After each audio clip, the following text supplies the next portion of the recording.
E nós falamos de dois princípios aqui, quem lembra? Primeiro, o princípio da oração. É para falar, igreja, é para falar. Primeiro, o princípio da oração, confissão. Confissão. Não existe oração, não existe resposta de oração se nós não nos confessarmos ao Senhor, se nós não tivermos em condições de santidade para entrarmos na presença de Deus, porque todos pecaram, todos foram separados da glória de Deus, e o que nos condiciona a estar na presença de Deus em oração, é quando nós nos confessamos, e pelo poder do Teu Espírito, Ele nos perdoa e nos purifica. Então, o princípio da oração, primeiro é confissão, depois é o governo. Segundo princípio, é que o governo de Deus se estabeleça sobre a nossa vida. O querer de Deus, a vontade de Deus precisa se estabelecer sobre a nossa história, sobre a nossa vida, para que Deus possa responder às nossas orações, para que Deus não venha responder não segundo a nossa vontade, mas segundo a vontade e o querer dele para as nossas vidas. E esses princípios eu tenho pautado, ou tendo como base a oração do Pai Nosso, feita em Mateus capítulo 6. Esses princípios eu tenho apontado para o princípio deixado por Jesus, ao ensinar os discípulos a orarem em Mateus capítulo 6. Mas hoje eu quero pensar neste homem chamado Jonas, nesse profeta, esse homem de Deus, que viveu um tempo muito delicado e muito difícil na sua vida e na sua história. A Bíblia diz em Jonas capítulo 1, que Deus tinha um projeto, um plano para a vida daquele homem. Deus tinha um propósito determinado para Jonas. O texto do capítulo 1 diz que a palavra do Senhor veio a Jonas e deu uma responsabilidade a ele. E a responsabilidade de Jonas era de sair da onde ele estava e ir à cidade de Nínive e pregar contra aquela cidade. E trazer uma palavra de Deus para aquele povo, para que aquele povo pudesse se arrepender dos seus pecados, reconhecer as suas transgressões, e Deus trazer libertação para aquela nação, aquele povo. Porém a Bíblia diz que Jonas ouviu a voz do Senhor, ele entendeu o que Deus queria, ele sabia qual era o plano de Deus, mas Jonas pegou um caminho contrário à direção de Deus. Jonas pegou um caminho contrário ao querer de Deus para ele, ao propósito de Deus para a sua vida. E ao pegar o caminho contrário à vontade de Deus, a Bíblia diz que Jonas começou a enfrentar na sua história, na sua vida, algumas turbulências.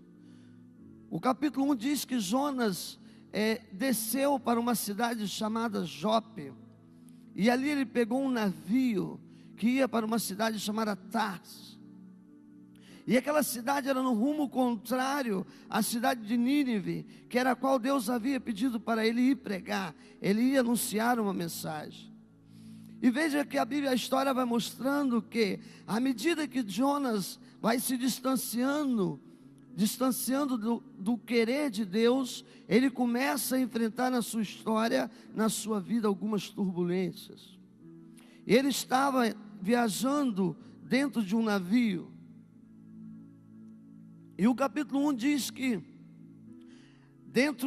ele dormia no porão daquele navio. Alguns estudiosos vão dizer que Jonas dormia o sono do pecado. Jonas dormia o sono do pecado na sua vida.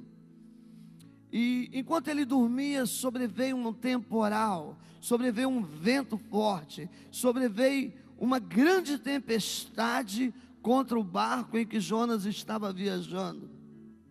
E os marinheiros começaram a ficar preocupados, desesperados com aquela situação, sem saber o que estava acontecendo, e ele estava pronto a perecer, eles estavam com medo de morrer, e eles começaram a discutir entre eles de que era culpa de toda aquela turbulência. Por que é que nós estamos passando por isso? Por que está vindo sobre nós esse vento tão forte? E a Bíblia diz que eles mandaram acordar Jonas, e eles lançaram a sorte, e a sorte caiu sobre Jonas. E veja aqui algo interessante, que quando a sorte cai sobre Jonas, eles fazem uma pergunta para Jonas.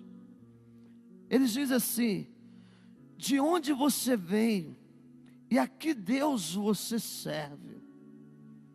De onde você vem e que Deus você serve? Veja, irmãos, preste atenção no detalhe desta fala. Porque aqui Jonas sabia que tudo aquilo estava acontecendo porque ele estava andando na direção contrária ao querer de Deus. Jonas olha para aquele homem e diz assim: olha, eu sirvo ao Deus Criador do céu e da terra. Eu sou um homem temente ao Deus Criador do céu e da terra, porém, eu estou em desobediência à voz desse Deus. E aqui eu quero chamar a atenção dos irmãos. Às vezes não basta nós sabermos, nós entendermos o Deus que nós servimos. Às vezes não basta nós sabermos ou reconhecermos que as turbulências que estão vindo são por causa do nosso distanciamento de Deus. É preciso que nós tomemos a decisão certa.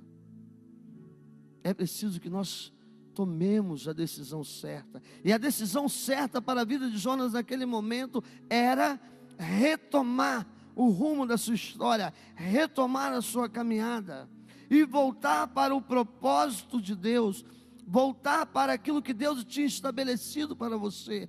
Aquela era a oportunidade que Deus estava dando para Jonas, de falar: olha, eu errei, eu pequei contra o meu Deus, vocês me levem de volta, me conduzem de volta aonde vocês me pegaram, ou me deixem em algum lugar, porque eu quero retomar o caminho certo da minha história. Só que a Bíblia diz que Jonas estava carregando dentro de si um orgulho tão grande, o coração de Jonas estava tão amargurado, o coração de Jonas estava tão duro em fazer aquilo que Deus tinha proposto para ele, em cumprir o que Deus tinha proposto para ele, que Jonas naquele momento, ele diz: olha, só tem um jeito, só tem um jeito. Há poucos dias eu falava desse texto lá no APAC, e eu dizia para os meninos assim: Jonas estava com o coração tão duro, que ele chegou para aqueles homens e disse: o único jeito, a única solução para mim, é que vocês me sacrifiquem, que vocês me matem. Só tem um jeito para mim, é a morte.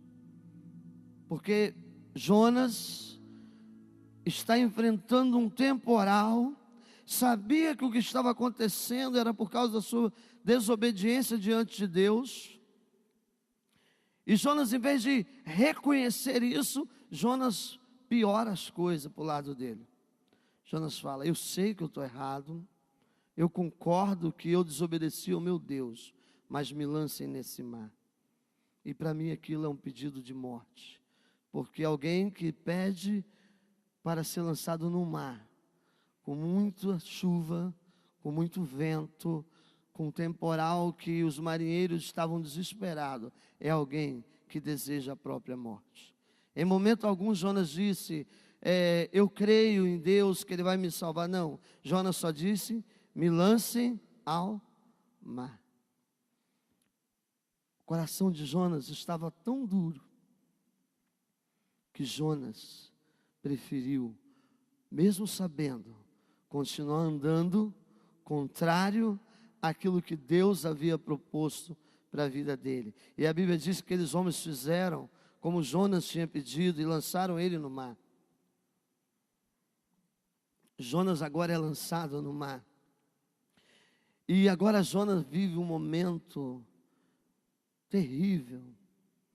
O momento que Jonas está vivendo agora talvez o texto que nós lemos não consiga descrever aquela situação E eu fico tentando imaginar, e talvez a minha mente não me permita compreender o que Jonas estava vivendo agora. Porque Deus havia providenciado um peixe para Jonas, para que Jonas não morresse. E a Bíblia diz que Jonas agora está vivendo no ventre daquele peixe. O que é viver no ventre de um peixe? E eu não sei que peixe é esse. Um dia eu vou chegar lá no céu, vou falar: Jonas, que peixe era esse? Mas devia ser um lugar de escuridão total, de mau cheiro. Devia ser um lugar onde não existia luz, onde não existia esperança, onde não existia, talvez, nada que pudesse fazer com que Jonas acreditasse que ele poderia sair daquela situação. O texto diz, o texto que nós lemos, que Jonas, quando ele começa a fazer a oração, ele diz para Deus que ele imaginava que nunca mais ele iria ver o templo do Senhor. Ou seja, Jonas acreditou que naquele momento nunca mais ele iria contemplar a presença de Deus. Porque Jonas estava numa situação de morte. Jonas estava vendo a situação de morte na sua vida. Porém, a Bíblia diz que quando Jonas deu por si, ele lembrou que ele tinha uma arma na sua mão, porque ele ainda tinha vida. E quando nós ainda temos vida, quando nós ainda temos fôlego, quando nós ainda temos condição de pensar, e nós colocamos a nossa cabeça no lugar, nós podemos buscar o socorro numa ferramenta que é a oração. E aí no capítulo 2, a Bíblia diz que Jonas levanta um clamor ao Senhor. Dentro do peixe, Jonas ora a Deus. Versículo 2: e em meu desespero, eu clamei ao Senhor.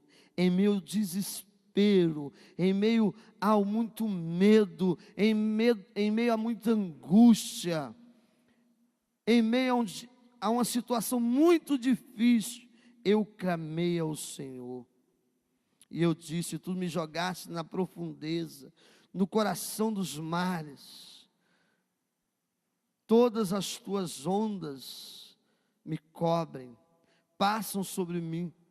Eu fui expulso da tua presença, contudo olharei de novo para o teu santo templo. As águas agitadas me envolveram, o abismo me cercou, e as águas marinhas se enrolaram em minha cabeça. Eu fico tentando imaginar essa cena. Quem que já tomou banho de praia, talvez passou uma alga marinha, é aquela coisa nojenta, né? Não é? Nojenta, né, Áurea? Jonas estava ali com aquilo coberto, a sua cabeça estava coberto daquela coisa nojenta. E Jonas sabia que tudo isso era por quê? Por causa do distanciamento dele de Deus. Porque ele havia tomado um caminho contrário ao querer do Senhor. E essa situação de Jonas era, sem dúvida, uma situação muito difícil. Só que eu quero chamar a sua atenção e dizer algo a você. Não importa aonde você está. Não importa aonde você está. Não importa como você está. Não importa o que está em volta de você. Não importam as circunstâncias. Se você levar os seus olhos para Deus, se você levar o seu coração para Deus, se você entender que só Ele é a solução para o seu problema, certamente Ele ouvirá a sua oração. Porque não foi diferente com Jabes, porque não foi diferente com Ana, e não foi diferente com Jonas. Não importa o lugar que Jonas estava, não importa a situação que ele estava vivendo, a Bíblia diz que Deus deu ordem para que o peixe colocasse Jonas de volta na areia, para que ele pudesse recomeçar de maneira certa. Deus sempre quer nos dar uma oportunidade de começar da maneira certa. Deus sempre quer nos dar a oportunidade de começar onde nós paramos. E a Bíblia diz que agora Jonas vira o jogo pelo poder da oração. Porque o peixe coloca Jonas de volta na areia, depois dele clamar as misericórdias do Senhor. Na minha angústia eu clamei ao Senhor e Ele me ouviu. O meu socorro veio do Senhor que fez o céu e a terra. E a Bíblia diz que agora Jonas é colocado na areia. E ele vai à cidade de Nínive. E ele cumpre o propósito que Deus tinha para a sua vida. Ainda que ir à cidade de Nínive não era o que Jonas queria. Preste atenção nisso aqui. Ainda que ir a Nínive não fosse o que Jonas queria, em obediência ao Senhor, ele vai a Nínive. Queridos, deixa eu dizer uma coisa, nem sempre nós queremos ir a Nínive, mas hoje nós nos submetemos ao querer de Deus, ou nós pereceremos nas mãos de Deus. Nós não queremos ir a Nínive, porque Nínive não traz nada de bom para nós. Jonas não tinha boas lembranças daquela cidade. Nínive era a capital da Síria, um povo cruel, um povo que havia invadido a cidade de Israel, havia matado pessoas, um povo bárbaro, cruel. O livro de Naum fala um pouco desse povo, e Naum vai chamar esse povo de um povo sanguinário, um povo que não tinha limites na sua maldade. E Deus havia dito: Jonas, prega contra aquele povo, prega o meu amor para eles, porque eu quero dar uma oportunidade para eles. E Jonas não queria ir a Nínive. E ele é muito sincero em dizer isso a Deus no capítulo 4. Jonas, porém, fica profundamente enfurecido, bravo com Deus. E ele olha para Deus uma sinceridade muito grande e diz: o senhor sabe por que eu não queria ir a Nínive?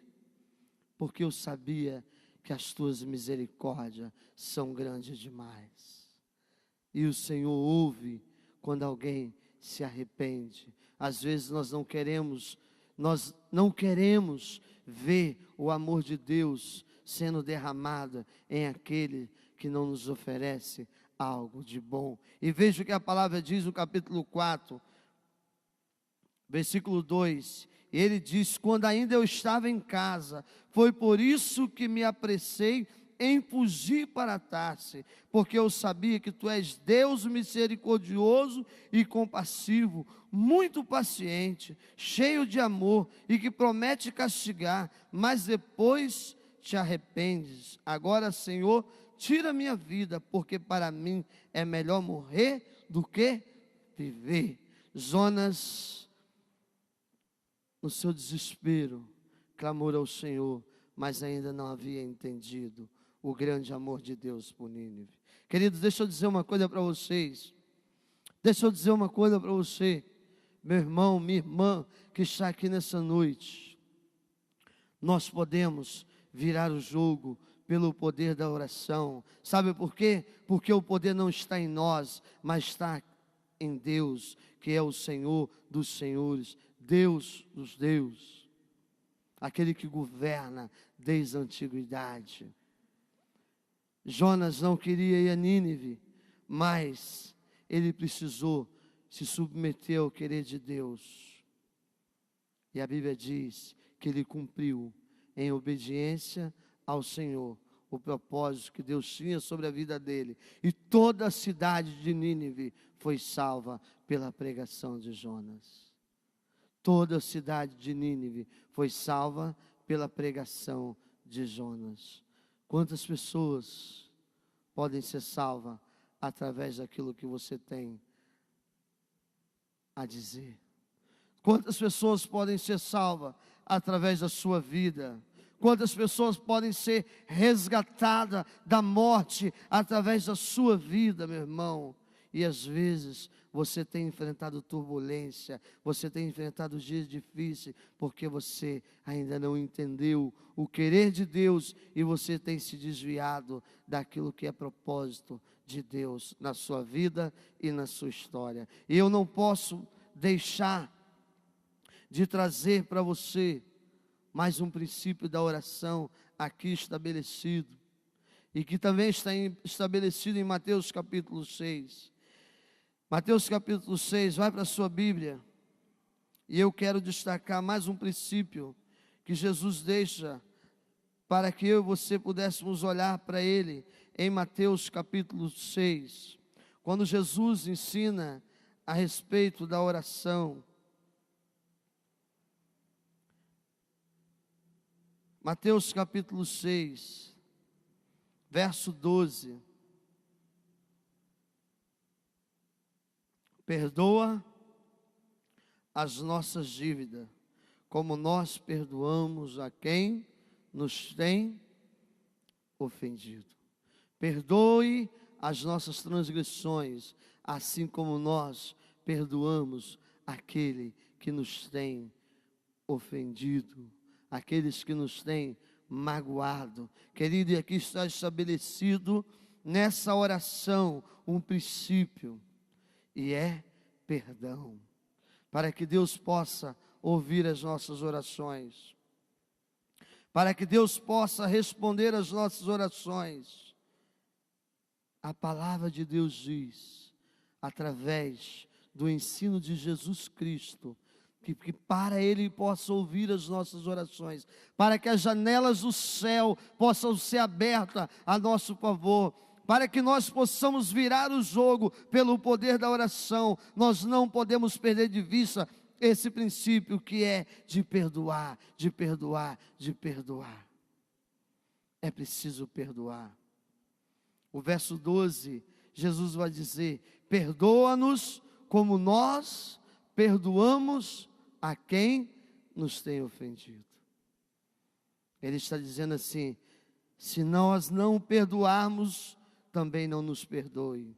Porque ele está dizendo: perdoe como eu perdoo. Se eu não perdoo, então não me perdoa. E aí deixa eu contar uma coisa para vocês. Quando eu chego nesse texto, quando eu chego nesse princípio, se eu não entender ele, se eu não estabelecer ele na minha vida como prática, eu fecho a porta para os dois princípios que nós aprendemos até aqui. Sabe por quê? Porque não adianta eu confessar ao Senhor o meu erro, mas não me corrigir dele. Primeiro princípio é confissão, mas se eu confesso, eu preciso corrigir o meu erro. E se eu estou com alguma coisa no coração, como Jonas estava, Jonas aqui não apenas tem um chamado, mas Deus quer tratar algo na vida de Jonas. Jonas estava tremendamente magoado com Nínive, mas ele precisava entender o que era perdão. E a Bíblia diz que se eu tenho algum problema com meu irmão, se eu não perdoo, eu estou fechando a porta para que Deus possa ouvir as minhas orações. E também fecha a porta para o segundo princípio, que é que o reino de Deus governe sobre mim, porque quando eu não perdoo, eu não estou me submetendo ao querer e ao senhorio de Jesus Cristo, porque no reino de Deus, um dos principais características deste reino se chama perdão e amor.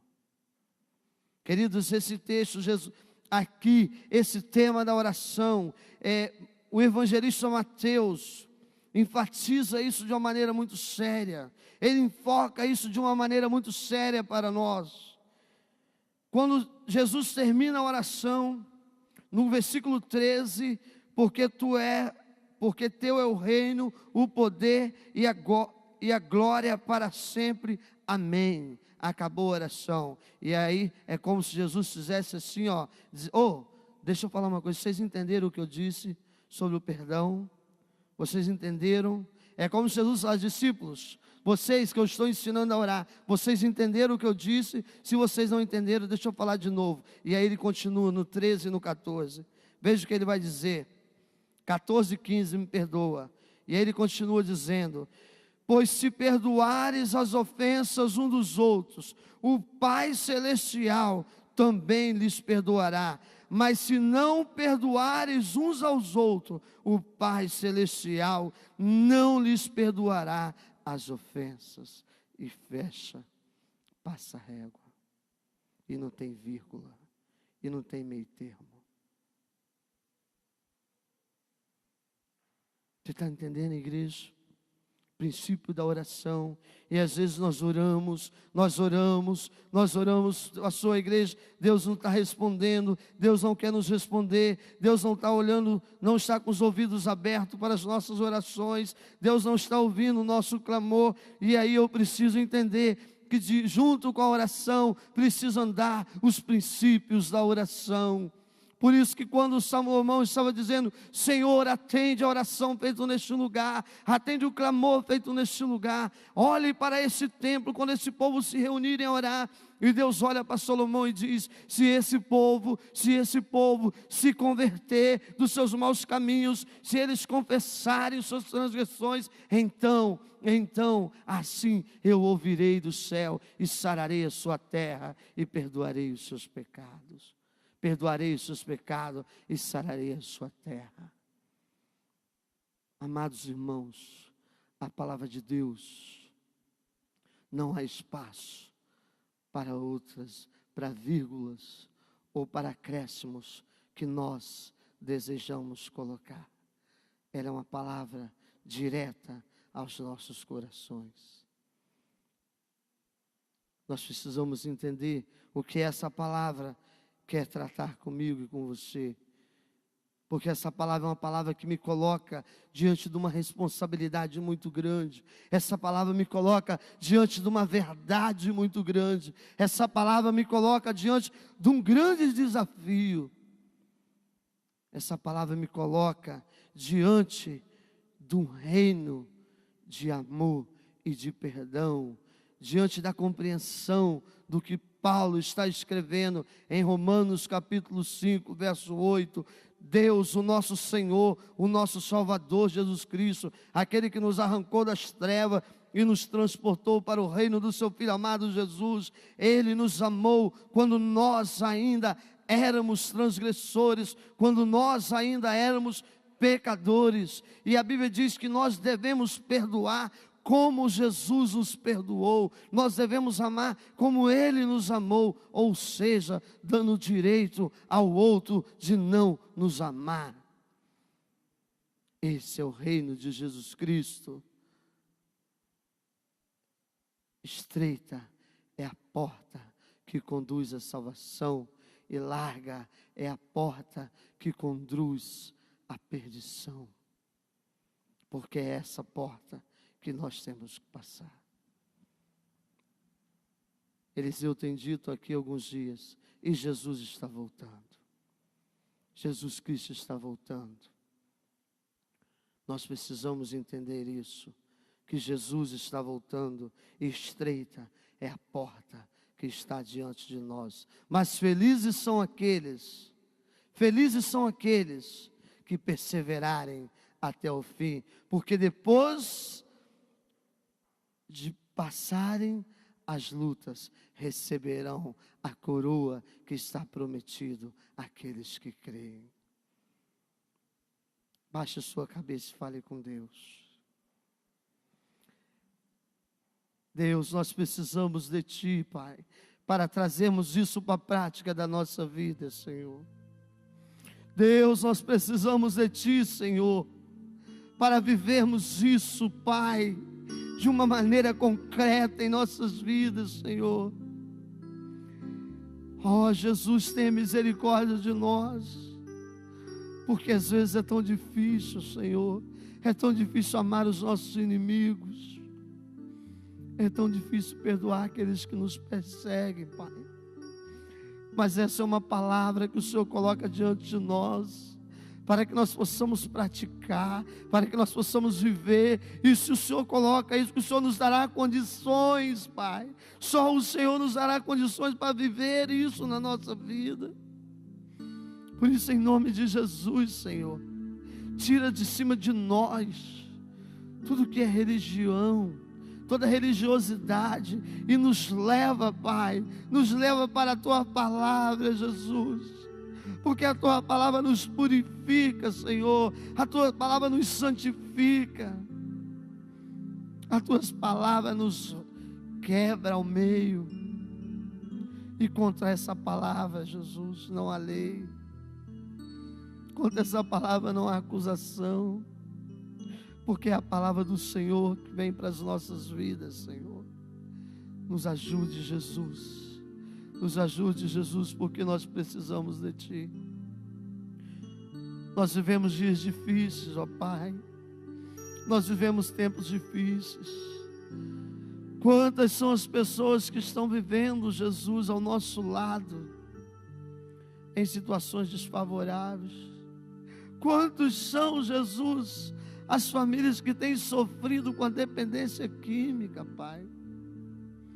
Quantas são as famílias, Jesus, que estão sofrendo ao nosso lado, com os relacionamentos quebrados, Jesus? Jesus, nós estamos diante de uma sociedade corrompida, Pai, pelo pecado, pela maldade. Nós estamos diante de uma sociedade, Jesus, encharcada das coisas desse mundo, Pai. E Deus, nós precisamos virar o jogo e permitir que a nossa vida, Jesus, a nossa vida, seja no meio dessas trevas um luzeiro, ó Deus, aceso, para que as pessoas olhem para nós, ó Deus, para que as pessoas nos vejam, para que as pessoas nos percebam e tenham o desejo de serem parecidas conosco, porque nós somos lavados, nós somos transformados pelo Teu sangue, Jesus, e a nossa sociedade precisa disso, o mundo precisa disso, mas nós precisamos viver isso, ó Deus, para impactar essa cidade, para impactar os nossos vizinhos, para impactar os nossos irmãos, para impactar a nossa família.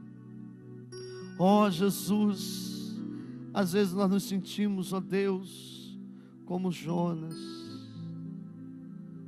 tomado pelas correntezas, pela escuridão, pela sujeira da desobediência, Pai. Mas nós estamos gritando: Deus, tenha misericórdia de nós, porque nós precisamos de Ti, Jesus. Ouve, Jesus, a oração feita neste lugar. Ouve a confissão feita. Nos ajude a romper com os grilhões que nos cercam, que nos amarram, para que nós possamos prosseguir para o alvo que está proposto. Obrigado, Jesus, por tudo que o Senhor tem nos dado até aqui e pelo aquilo que o Senhor continuará nos dando, porque todas as coisas pertencem ao Senhor.